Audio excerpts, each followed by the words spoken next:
Chers supporters, bonjour. Dans ce nouvel épisode de Trucs de foot, je vais vous parler d'un club espagnol ayant marqué les esprits de ces dernières années, tant par sa qualité de jeu que par la régularité dans les résultats. Je veux bien entendu parler du Football Club Barcelone.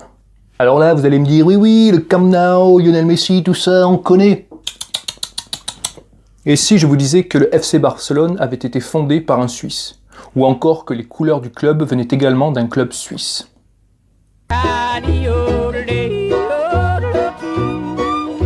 Ça y est, je vous intéresse là, hein?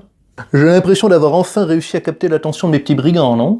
Bon, alors asseyez-vous confortablement, mettez-vous à l'aise et en route vers la capitale de la Catalogne, Barcelone!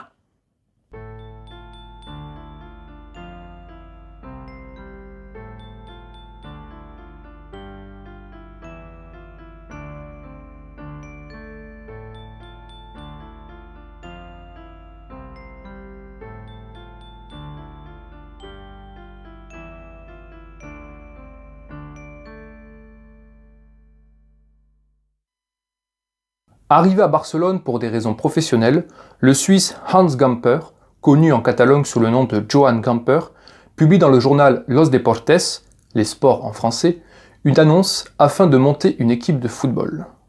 11 protagonistes répondent favorablement à l'annonce. On compte dans le rang anglais, allemand, suisse et catalan. Nous sommes le 29 novembre 1899 et le club cosmopolite du Football Club Barcelone vient tout juste d'écrire la première page de son histoire. Bon, maintenant qu'on a les joueurs, il nous faut bien entendu se créer une image, trouver les couleurs du club, quoi. Quelque chose de punchy par exemple. Notre ami suisse Hans Gamper décide alors d'opter pour les couleurs bleu et grenat, portées également par le club du FC Bâle en Suisse, équipe dans laquelle Hans a évolué. Narciso Masferrer, fondateur et journaliste du journal Los Deportes et surtout ami de Gamper, décrit la réunion du 29 novembre 1899 qui donna naissance au FC Barcelone. On peut lire. On traita longuement le choix du nom et des couleurs qu'adopterait le club, étant accordé, comme titre de la société, le nom de Football Club Barcelone, et les couleurs bleu et grenat, qui sont, sauf erreur, les mêmes que celles du FC Bâle, auquel a appartenu jusqu'à récemment le champion suisse Hans Gamper, notre ami estimé. D'autres théories existent sur ce sujet, et bien qu'on ne puisse affirmer à 100% que le bleu grenat serait un hommage au FC Bâle, le témoignage de Narciso Masferrer nous apporte quand même la clé à cette question. Dès la création du club en 1899, la volonté de représenter la ville de Barcelone est ancrée. C'est ainsi que sur le premier emblème, on peut retrouver dans un losange le drapeau de la capitale catalane entouré d'une branche de laurier et de palme. Cet étendard est composé de la croix Saint-Georges, que l'on retrouve également sur le drapeau de l'Angleterre, et des couleurs de la couronne d'Aragon, union dynastique qui étendait son royaume, entre autres, le long des côtes méditerranéennes de l'Espagne. Le tout est surmonté de la couronne d'Aragon, ainsi que d'une chauve-souris, symbole du roi Jacques Ier d'Aragon, qui fut, dit-on, réveillé par cet animal alors que les musulmans s'approchaient de la ville de Valence. Vous venez peut-être de comprendre pourquoi il y a une chauve-souris sur le fanion du FC Valence.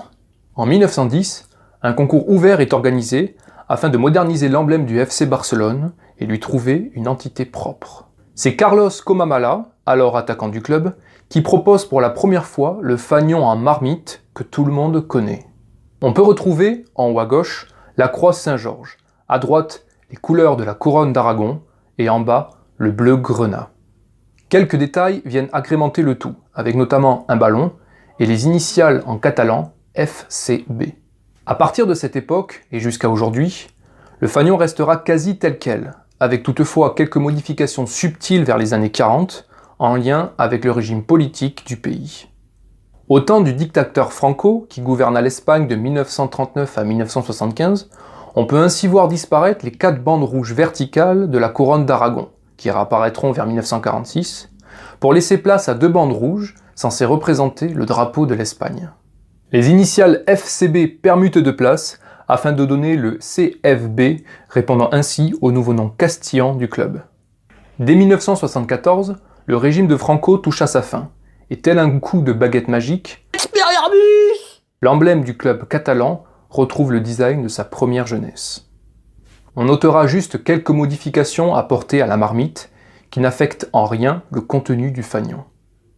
Malgré son attachement à la Catalogne et son profond désir d'identité propre, le FC Barcelone nous a démontré, dès sa création, que toute barrière pouvait être brisée pour l'amour commun du sport. Que l'on soit suisse, anglais, allemand, catalan, castillan, hollandais, français, l'importance, c'est que le football, ça se joue collectif. Ciao.